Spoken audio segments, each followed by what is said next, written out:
bem-vindos, sejam bem-vindas novamente. Nós estamos aqui na programação da segunda semana Rede Pedagógica, participando de um mini curso gratuito sobre dificuldades de aprendizagem matemática que está sendo oferecido pelo professor pós-doutor em educação Cristiano Muniz. Olá, vamos chegando, pessoal, vamos chegando. Essa é a nossa live de conclusão desse mini curso gratuito de dificuldades de aprendizagem matemática. Nós disponibilizamos na plataforma RPAD o material didático para que vocês possam baixar e também 2 videoaulas do professor Cristiano Muniz. Como o próprio professor disse, é pouco tempo para a gente falar de um assunto tão extenso e tão importante que é a perspectiva inclusiva no ensino e na aprendizagem da matemática. Mas certamente eu tenho certeza que essas aulas puderam contribuir com a trajetória de vocês enquanto professores, enquanto educadores. Nós vamos aqui adicionar o professor Cristiano nessa transmissão para que nós possamos seguir para a conclusão da nossa aula de hoje. Se você está participando aqui conosco no Instagram, participando das lives, das transmissões ao vivo, mas ainda não acessou o material didático, não perca essa oportunidade.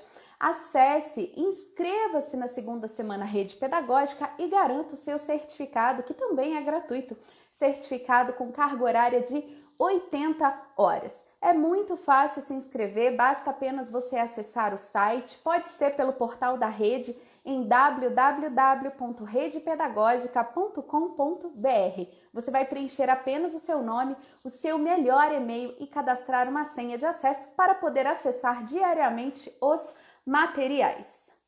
Apenas quem está cadastrado conseguirá, ao concluir o curso, emitir o certificado.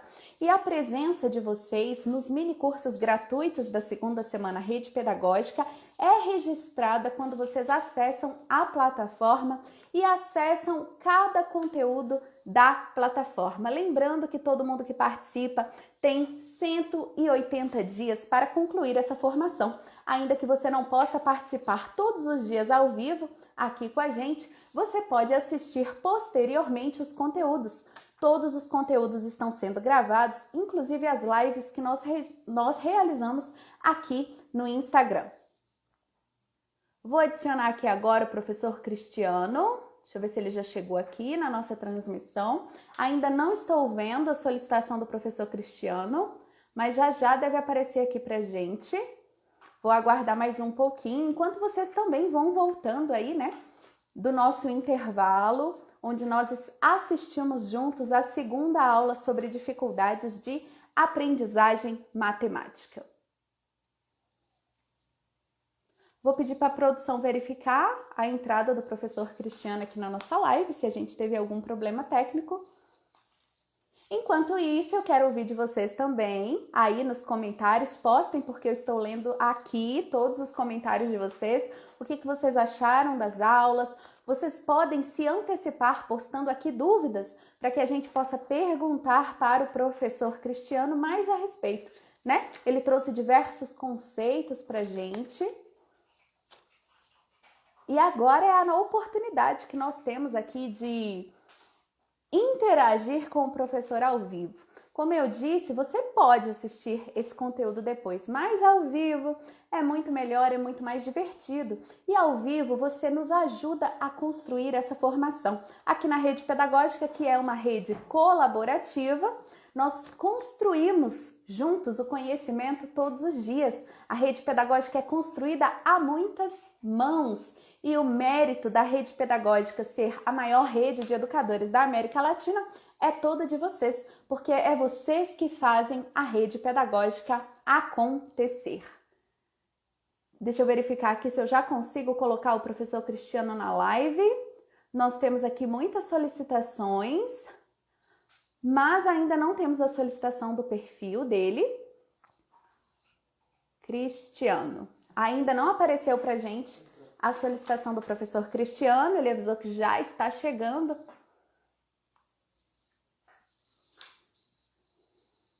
Olá, se você enviou um direct pra gente, por favor, tenham paciência. Estamos recebendo centenas, se não milhares de mensagens todos os dias. Quando você manda um direct para a rede pedagógica, você vai receber uma resposta automática, com algumas informações que a maioria das pessoas tem perguntado. Mas se a sua dúvida não for respondida com essa resposta automática, não se preocupe, deixe novamente uma mensagem que a nossa equipe está trabalhando todos os dias para atender a todos vocês. Mais uma vez, vamos ver aqui e adicionar o professor.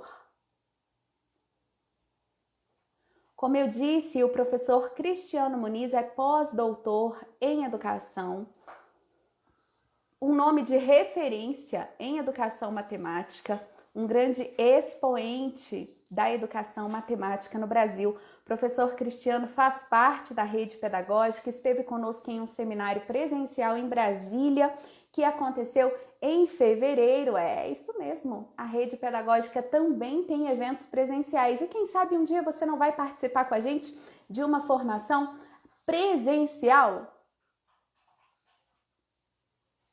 Oi, pessoal. Oi, Ana, tudo bem? Isso, gente, vão deixando seus comentários, porque eu quero ver o comentário de todos vocês. Vou adicionar aqui o professor na nossa live.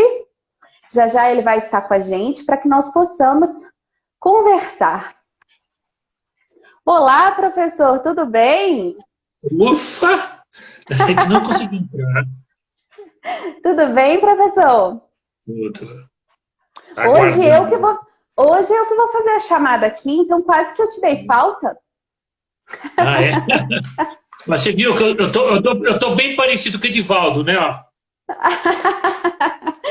Tá bem parecido com o Edivaldo. Professor, achei muito legal o exemplo que você deu na primeira live. Lembra do exemplo do arroz?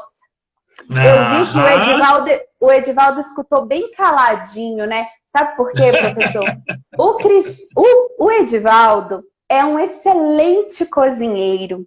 Acho que ele não se sentiu representado nesse exemplo do arroz. E depois eu entrei na história, né, com o modo certo de fazer o arroz. E, na verdade, professor Cristiano, eu não sou muito boa de cozinha, não, sabe? Acho que a sua transmissão travou um pouquinho, professor, mas já voltou. Professor, eu trouxe uma coisa aqui para te mostrar. Quero ver se você vai se lembrar. Olha só o que eu tenho aqui. Ah, caixinha matemática! Você reconhece essa caixinha matemática? É a original, viu? Não podia assistir minha aula sem levar caixinha matemática. Não podia, é verdade. Gente, eu já explico para vocês. Eu fui aluna do professor Cristiano Muniz na minha graduação em pedagogia na Universidade de Brasília. Isso em 2011. Não, menos, né, professor? 2009. 2009, eu fui aluna do professor Cristiano. E na aula do professor Cristiano, nas aulas, né, na disciplina que fizemos juntos, ele nos ensinou a construir essa caixinha. Professor, essa caixinha tem muitos anos, mas ainda sobrou alguma coisa aqui dentro. Você acredita? Ok. Eu tenho palitos. Para contagem e estrutura do sistema de numeração decimal com elástico, para formar o grupo de 10. Sim, eu tenho algumas fichas e algumas tampinhas, professor, que não estão aqui dentro dela agora. Na verdade, sobrou pouca coisa, porque meu filho era bem pequenininho na época. E depois que eu fiz a disciplina, essa caixinha virou brinquedo aqui em casa. Então eu já não tenho todas as peças, mas eu ainda guardo essa maleta, ó, com muito carinho. Érica, mas isso não é problema, Érica. Se inscreva no curso, tá? Alfabetização Matemática. Tem no e-book e lá tem a descrição do que tem que ter na caixinha, forma de utilização, tá? Tudo detalhado, não se preocupa não. Tá? Basta se inscrever, tá bom? E, gente, olha, eu, professor, não finjo costume aqui na rede pedagógica, não. Eu sempre falo com ele, gente, eu não vou fingir costume. Eu tava bem nervosa antes de entrar nessa live com o professor Cristiano. Afinal de contas, o professor Cristiano representa para mim o que todos vocês representam para os seus alunos. Os professores são grandes referências na nossa vida, não é, Cristiano? É. E o que acontece, gente? O professor, ele é o exemplo, ele é uma referência ao longo da nossa formação. Para mim, o professor Cristiano Muniz foi a maior referência que eu tive na Faculdade de Educação na Universidade de Brasília. Então, eu confesso, professor, que eu fiquei um pouco nervosa antes de entrar nessa live com você. Bobinha. E eu trouxe essa caixinha matemática também para que você pudesse falar, sem prejuízo, claro, né, da discussão que a gente vai fazer das aulas que você nos apresentou. E eu vou levantar 2 tópicos dessas aulas que eu anotei para a gente discutir aqui. Que você falasse da importância dos jogos na educação matemática numa perspectiva inclusiva. Afinal de contas, eu me lembro bem que na nossa disciplina, nós trabalhamos durante toda ela com muita prática. E prática por meio de jogos, manipulação de material concreto. Eu gostaria que você falasse um pouco disso pra gente. Ótimo. Nós temos livros, inclusive, já publicados sobre o valor dos jogos para aprendizagem matemática. A minha tese de doutorado, inclusive, foi uma tese de destaque do Le Monde Educação, de 1999. Observe o seguinte, quando nós estamos tratando da questão de crianças em situação de dificuldade, é importante que a gente, dentro do processo pedagógico, favoreça um processo de descentralização da tensão que a aprendizagem implica. Então, quando a criança está brincando e está jogando, ela, de alguma forma, ela relaxa em relação à questão do erro. Tá? Porque observa, quando ela está numa atividade escolar, pedagógica, isso é uma questão cultural, tá? Todo erro implica, às vezes, numa punição. Quando a criança se vê, ela se percebe numa situação lúdica, ela mesmo fala, não tem problema, porque, afinal de contas, isso é só uma brincadeira. E quando ela destensiona, ela se lança de forma mais integral e mais potencializada na experiência e na atividade que gera aprendizagem. Então, isso potencializa o contexto, a situação de aprendizagem matemática. Agora, o que a gente trabalha muito, Érica, é que eu, enquanto matemático, eu visito o conhecimento matemático que é prescrito pelos parâmetros curriculares, tá? E trago esses conhecimentos na forma de jogos. Porque, afinal de contas, o conhecimento matemático ele é calcado em regras e em linguagem. Então, eu traduzo essas regras em regras matemáticas. E a linguagem em forma de peças, de acessórios de jogos, de plataforma. E a gente organiza o jogo de forma que, ao jogar, a criança ela vai se apropriando das propriedades matemáticas. Então, em última instância, aprender a jogar é assimilar as regras. Entretanto, essas regras elas são baseadas em regras matemáticas. Então, quando ela está assimilando as regras do jogo pedagógico proposto, em última instância, ela está assimilando as regras matemáticas. E quando ela assimila as regras matemáticas, produz a aprendizagem de forma distensionada, de forma prazerosa. Então, por exemplo, quando pega os termos de numeração decimal, que tem um agrupamento de 10. Então, o grupo, a dezena, na verdade, são 10 agrupados. Então, esse agrupado se transforma numa regra de jogo. E aí você forma uma nova ordem, novo posicionamento. Então, posicionamento, a gente transforma uma espécie de jogo de trajetória, né, de percurso. Então, amarrou, mudou, amarrou, mudou. Então, para a criança, isso é importante, porque ela tá brincando. E outra coisa, como foi dito na live de ontem, sem produção de imaginário, não há aprendizado. Então, o outro lado da moeda também, que é Vygotsky, que a maior parte de vocês já conhecem, o jogo, ele importa um contexto simbólico, imaginário.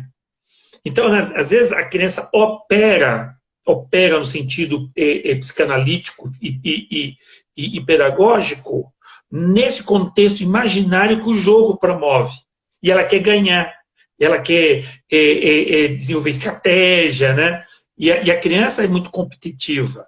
Só que o maior competidor, o maior adversário da criança é ela mesma. Porque ela quer se superar, ela quer fazer coisas que ela não conseguia antes. Então, isso gera um movimento ontológico de constituição humana muito positiva. Depois, quando a professora vai formalizar isso, mas é lógico, ela acabou de fazer. Tá? Tem um joguinho que eu chamo, a minha esposa briga toda vez comigo, vou falar à frente de vocês. É o jogo das mulheres.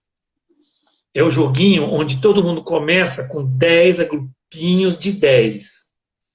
Só que agora o dado, em vez de ganhar, é de gastar. Se saiu 5 no dado, ela vai ter que gastar. E ganha quem gasta tudo primeiro. É por isso que eu falo jogo das mulheres, minha esposa briga, esqueci do lado. Professor, 96% do público aqui é mulher, hein? Ixi, eu vou apanhar, então. Tá? Então, você vê, e aí ela tem que desagrupar, que é um movimento contrário. Então, a gente faz muito disso daí. A gente ensina a fração para o quarto, quinto ano, todo através de jogos, que é o jogo da corrida das frações. A memorização da tabuada, a gente faz através da corrida das tábuas também. Tá? Então, o que a gente faz pedagogicamente, esse foi meu trabalho durante mais de 30 anos na UNB, e foi lá que você me conheceu, foi justamente transpor toda essa formalização matemática de regra, de estrutura, para a regra e estrutura de jogos de brincadeira. Porque brincar é a natureza da criança. Né? Então, se você pedagogicamente chega com a proposição pedagógica revestida de jogo e de um mundo imaginário, lúdico, a criança ela vai se apropriar, ela vai se engajar e com isso ela vai se lançar à experiência. Vai errar? Vai, mas faz parte da vida. Afinal de contas, a vida, a aprendizagem é um grande jogo, é uma grande brincadeira. Eu vou até me fugir um pouquinho da minha alçada. Quem não brinca não aprende a ler e escrever. Brincar com as letrinhas, com as palavrinhas, e sua mãe deve ser um grande exemplo no Brasil sobre isso. Né? O que é a alfabetização? É jogar, é levantar hipóteses, fazer, errar, então não é assim, vou fazer de outro jeito, vou ver os resultados. Tá? Então, essa ideia. Que bom, que bom. E vou aproveitar e vou fazer de conta também que a gente está só tomando um café e conversando sobre educação. Assim eu também me solto, não é verdade, professor? O nervosismo vai embora, o medo da avaliação também. Não é verdade? Acho que serve para o adulto também, professor. Como você falou das mulheres, eu vou aproveitar esse gancho, porque eu já tinha feito aqui um apontamento, professor. Eu, como mulher aqui nessa live, não poderia deixar de dizer também do estigma que as mulheres sofrem em relação à matemática, em relação à aprendizagem matemática. Afinal de contas, desde muito pequenas, nós somos levadas a acreditar que nós temos menos capacidade de raciocínio lógico que os homens. E muitas das vezes, até mesmo na escola, essa diferença ela pode vir a ser acentuada se o professor não tiver uma abordagem correta. E creio que isso pode acompanhar as mulheres ao longo de toda uma vida, determinando até mesmo a escolha da profissão que elas vão ter no futuro, que elas vão exercer. Como que nós, enquanto educadores, podemos trabalhar numa perspectiva sem determinar pelo gênero a capacidade de aprendizagem e, no caso, a capacidade da aprendizagem matemática? Antes de mais nada, eu gostaria de aproveitar, então, o gancho, já que está falando de gancho, vamos começar a enganchar tudo, deixar bem enganchadinho. Eu gostaria de deixar aqui minha homenagem a uma grande mulher, uma grande educadora, uma grande matemática.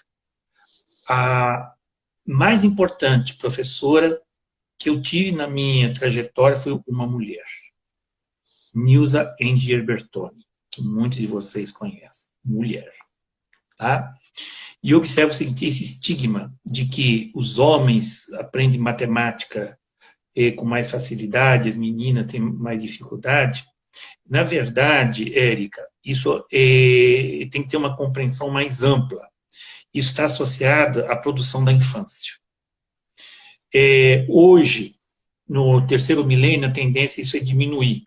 Nós não podemos ficar reproduzindo a cultura de que meninos brincam de uma coisa, meninas brincam de outras coisas. Eu advogo que meninos têm que brincar mais de boneca. E as meninas têm que brincar mais com carrinho.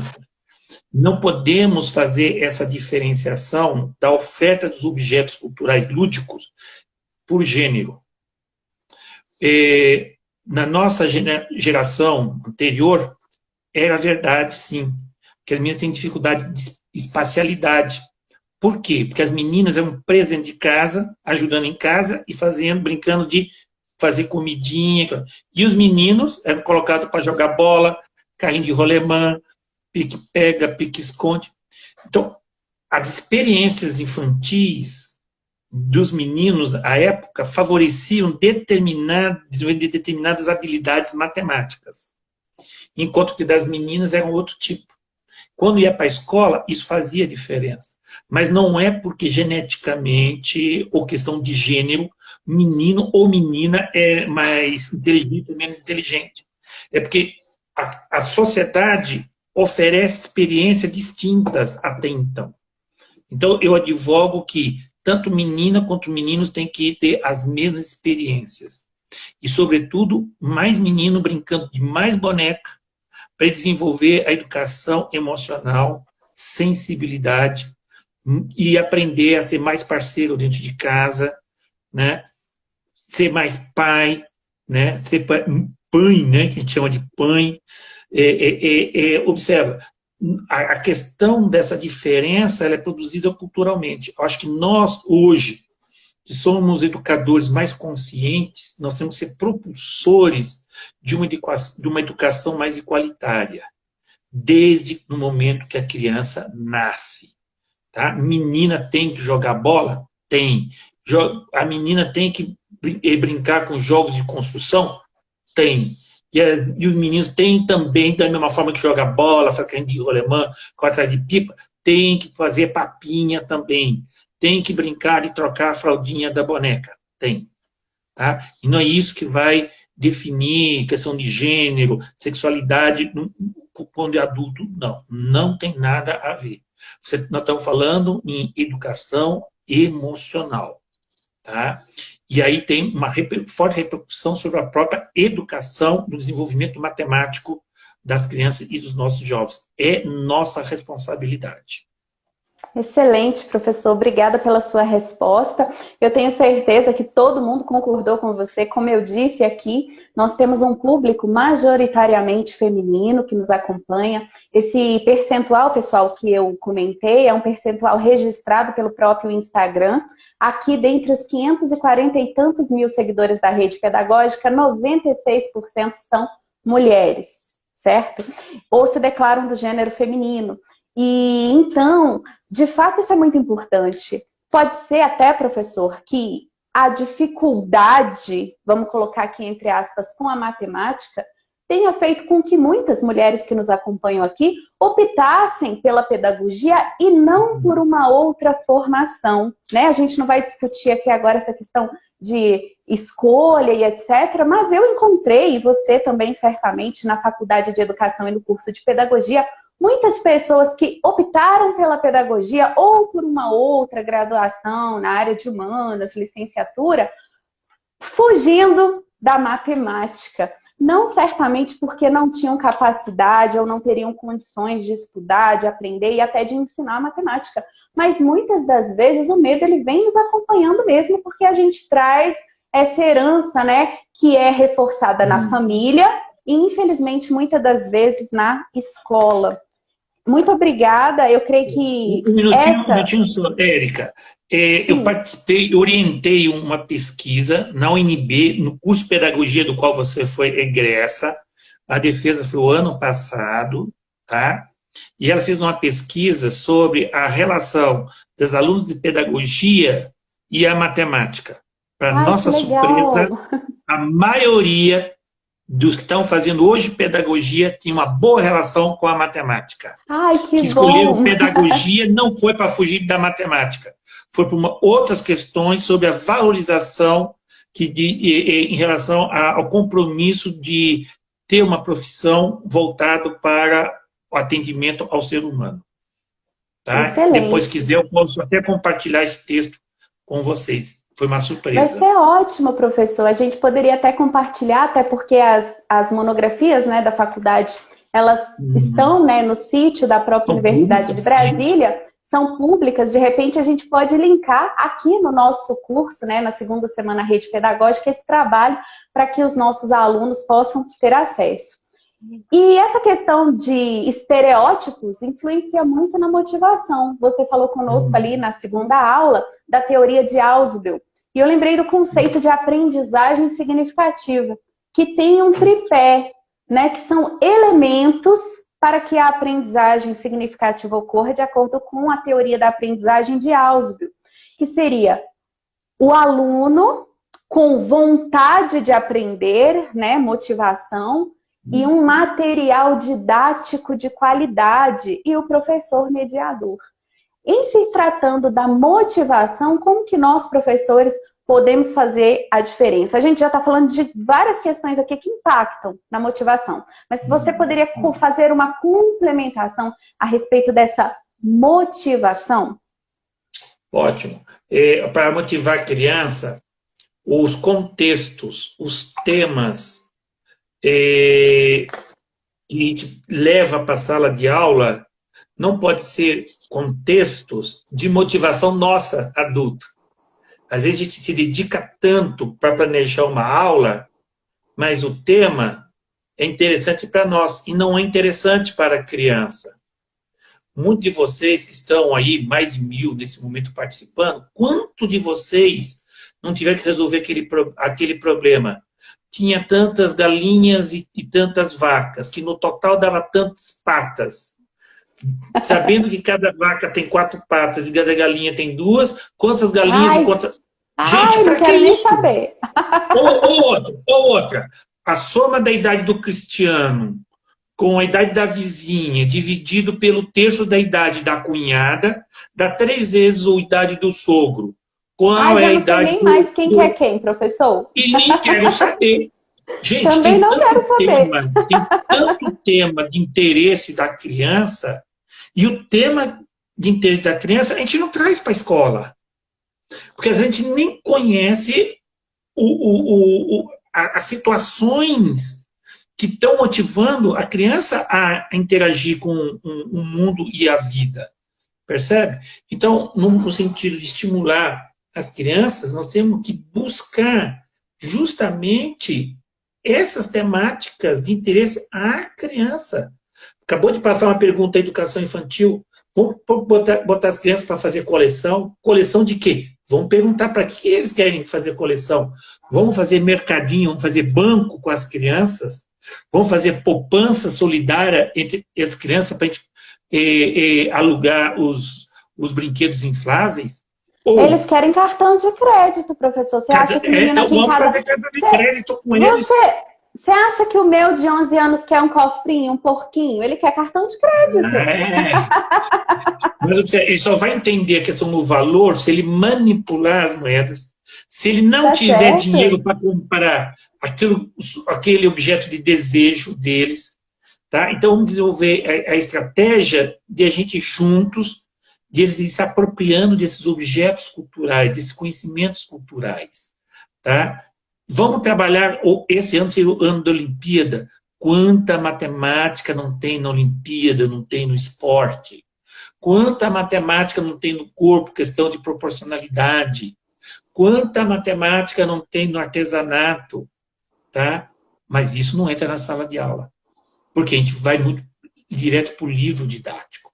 Eu conheço algumas escolas que estão muito preocupadas, não vai dar tempo de fazer todo o livro, todas as páginas, porque nós estamos agora com a pandemia com atividade online. Eu falei, mas quem tem que fazer? Não tem que fazer mesmo, não. Vamos botar para as crianças fazer outras coisas interessantes. Propor para eles fazerem receita em casa, né? Vamos propor para eles fazer pesquisa, entender os gráficos da pandemia, né? Tem tanta coisa interessante para eles fazerem, e é o momento de eles aprenderem coisas que jamais eles aprenderiam dentro de uma sala de aula. É verdade. E aquilo que está previsto para o planejamento anual, para a sala de aula, deixa, depois de volta. A gente prioriza o que é mais importante e depois replaneja o outro ano, a vida continua. O importante é isso, a vida continuar. E com alegria e com esperança, né? Muito bom. Aqui em casa, professor, nesse período de isolamento social, eu dispensei todos os manuais pedagógicos que eu recebi pelo WhatsApp com sugestões de atividades. E falei, não, aqui eu vou elaborar meu próprio plano de curso, meu plano de voo para o isolamento social. Todo mundo aprendeu a programar o tempo na lavadora de roupa, na lava-seca, fazer receita na cozinha, trabalhando unidades de medidas, os meninos adoraram. Então, creio que realmente, assim, trazendo para perto, trazendo para a nossa necessidade, a gente consegue, de fato, motivar o aluno. E até mesmo nós adultos, né? Se não for com motivação, nós não vamos nos movimentar para nada. Érica, essas crianças, elas estão sendo testemunho da história da humanidade. Passando essa crise, o ser humano não vai ser mais o mesmo, e as crianças são testemunhas, e elas estão produzindo significado disso. Eu convivi com o meu neto até antes de ontem, nesses dias, ele estava na minha casa, ele desenvolveu um aspirador de pó para sugar o coronavírus, capturar todos os coronavírus, 5 anos, e desenvolveu um foguete para colocar os coronavírus no foguete, e me fez subir de noite com escada no telhado da casa, que tem 3 andares, para botar o foguete na lua cheia, e esse coronavírus ia para a lua, ia liberar o planeta Terra do coronavírus. 5 anos. E olha como é que está produzindo o significado de tudo isso.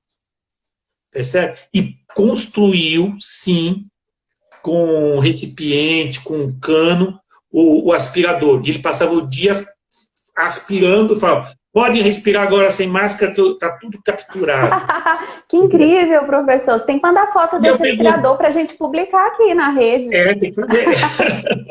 Tá? Então, assim, as crianças elas estão produzindo significado, o imaginário deles estão eclodindo. E a gente está querendo cercear essas crianças. Não dá. Isso é crime, gente. Tá? Professor, para que a gente possa finalizar essa live, eu queria levantar aqui uma polêmica, muita gente tem dúvida e etc. Assim como, né, ao longo do tempo a gente desmistificou a ideia de que a criança não podia usar o corpo, né, para aprender matemática, contar com os dedos, contar nas mãos. Como é que fica a questão da tecnologia? Pode ou não pode usar calculadora? Pode. E deve. Ah, que alívio. Você tem calculadora, Érica? Então, atenção, eu tenho. Você é minha aluninha, tá? 9 aninhos. Usando calculadora, somente a calculadora, nada mais, nada menos do que a calculadora. Faça agora 200 dividido por 17. Não faz isso não, professor. Calma. 200 dividido por 17, usando a calculadora, eu quero saber o resto. Eu vou ter que pensar diferente. Então, é usar a calculadora, não é para fazer 1 mais 1 igual a 2. Para fazer coisas diferentes. Coisas mais inteligentes. Quem nunca, né, professor? Quem nunca gostou assim, de comprar a primeira calculadora e levar para a escola? Poxa, todo mundo quer, né? Eu dei para o meu neto uma caixinha matemática de Natal e tinha calculadora, tinha trena, tá? E ele simplesmente se apaixonou pela calculadora. E já mediu tudo na casa. O problema é que ele quer medir coisas que a mamãe não quer deixar que ele meça, né? O papai também, né? A barriga, a bunda, né? Do papai e da mamãe. E aí eles não querem, porque ele vai publicar isso na escola, né? E essa descoberta, gente, aprender tem que ser alegria. A aprendizagem tem que ser descoberta. A aprendizagem tem que ser produzir o inusitado. A aprendizagem tem que ser extrapolar limites. E a gente vai de novo para Vygotsky. Tá? Gente, escola não é IML. Escola não é penitenciária. Escola não é UTI. Escola é espaço de alegria. Se não tem alegria, não tem aprendizagem significativa e não tem potencialização do ser humano. Tem que ser alegre. E todos os que estão aí na rede têm que se imbuir de alegria, mesmo nesse momento de dor, de tristeza, de crise. As crianças precisam e merecem a nossa alegria, a nossa esperança. Porque se nós não nos mostrarmos esperançosos, eles também não vão encontrar esperança. Tá? E tem que ser esse espaço de retroalimentação. Tá? E é uma alegria estar com vocês e essa possibilidade de continuar aprendendo e refletindo sobre o mundo da aprendizagem das nossas crianças. Excelente, professor. Já sei que é a hora de acabar, porque fiquei, até arrepiada, fiquei emocionada aqui com a sua fala. E eu gosto de terminar assim, quando a gente está emocionado, porque aí a gente gera reflexão. Eu quero te agradecer mais uma vez por fazer parte da rede pedagógica, por ter aceitado, né, o convite para fazer parte desse projeto. Você, professor Cristiano, é a cara da rede, faz a rede pedagógica acontecer e para mim é um orgulho, uma satisfação muito grande que me deixa até emocionada dividir essa tela com você, uma pessoa tão experiente, com uma formação tão vasta, uma pessoa tão inteligente e simpática. Muito obrigada mesmo pela participação nessa segunda semana Rede Pedagógica e em todos os eventos que já foram realizados e que com certeza vamos realizar juntos. E eu gostaria de aproveitar e dar uma mensagem a todos esses 1.157 que estão nos assistindo. Guerreiros, porque são 11h10 e está todo mundo colado aqui com a gente. Fiquem bem, nós precisamos que vocês estejam bem, tá? E vão ficar bem, vão ficar juntos, mais do que nunca. Vamos ficar juntos para superar essa crise e quando nós voltarmos, voltaremos diferentes, voltaremos melhores para fazer uma humanidade melhor. Toda a crise vem para agregar novos valores, tá? Vamos aproveitar o lado bom da crise. Agradeço a confiança. Um prazer estar com vocês. Um beijão em cada um. Obrigada, professor. Pessoal, você que está inscrito na segunda semana Rede Pedagógica, fique atento aos avisos que enviaremos por e-mail. A gente vai publicar o conteúdo que o professor mencionou, essa monografia da Universidade de Brasília, né? O pessoal está pedindo aqui nos comentários também a tese de doutorado do professor Cristiano Muniz. Nós vamos pedir para ele, para que a gente possa lançar também na plataforma RP EAD e vamos também informar a todos vocês, a todos os interessados, o link para que você possa fazer o curso completo de alfabetização matemática do professor Cristiano Muniz, que está disponível na plataforma RP EAD e que, inclusive, durante toda essa semana, até o dia 24 de maio, está com valor promocional. Nós já lançamos também na plataforma RPAD o novo curso do professor Cristiano Muniz, que é um curso com certificado de 60 horas exclusivamente sobre dificuldades de aprendizagem matemática. Se você quiser estudar mais, mesmo depois do final, né, da segunda semana Rede Pedagógica, quiser continuar com a gente estudando, vai ser um prazer ter você como nosso aluno ou aluna na plataforma RP EAD. Muito obrigada pela presença de todos vocês aqui nessa transmissão. Essa foi a transmissão que encerrou o mini curso de dificuldades de aprendizagem matemática do professor Cristiano Muniz. Eu sei que já está tarde, gente, mas eu já avisei para vocês que aqui na Rede Pedagógica a gente tem hora para começar. Geralmente a gente se estende mesmo, não tem hora para terminar. Se você não pode assistir ao vivo, se ficou muito tarde, se você tem compromisso amanhã, criança pequena em casa, não tem problema. Todo o nosso conteúdo ele fica gravado e você pode acessar quando quiser nos próximos 180 dias.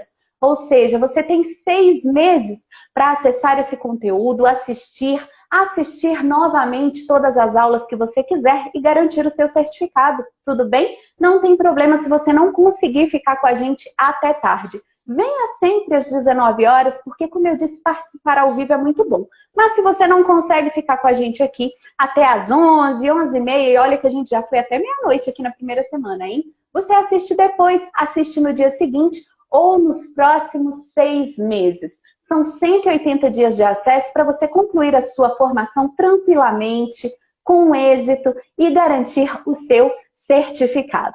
Depois dessa live aqui, eu vou só confirmar com a nossa produção, a gente tem uma próxima live sim. É uma live surpresa, que nem foi anunciada na programação oficial, ok?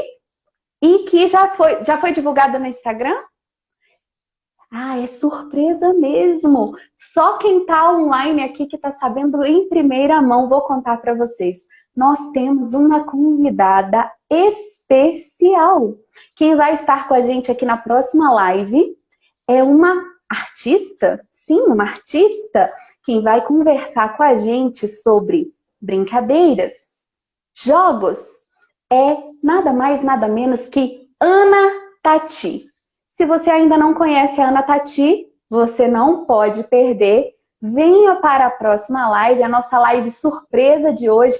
É uma live bônus, é uma live presente para você que ficou aqui até esse horário junto com a gente. A Ana Tati é uma pessoa incrível que vocês, muitos já devem conhecer, mas vocês vão adorar conhecer. Ela tem tudo a ver com a rede pedagógica e ela topou participar aqui da segunda semana com a gente. Portanto, aproveita o intervalo só para conferir aí as publicações que estão no feed, para participar do sorteio, para efetivar a sua inscrição ou para beber uma água e volta, porque você não perde se você voltar para a próxima live. Vai ser sensacional. Eu estou te esperando aqui daqui a 3 minutos. Até mais, pessoal. Tchau!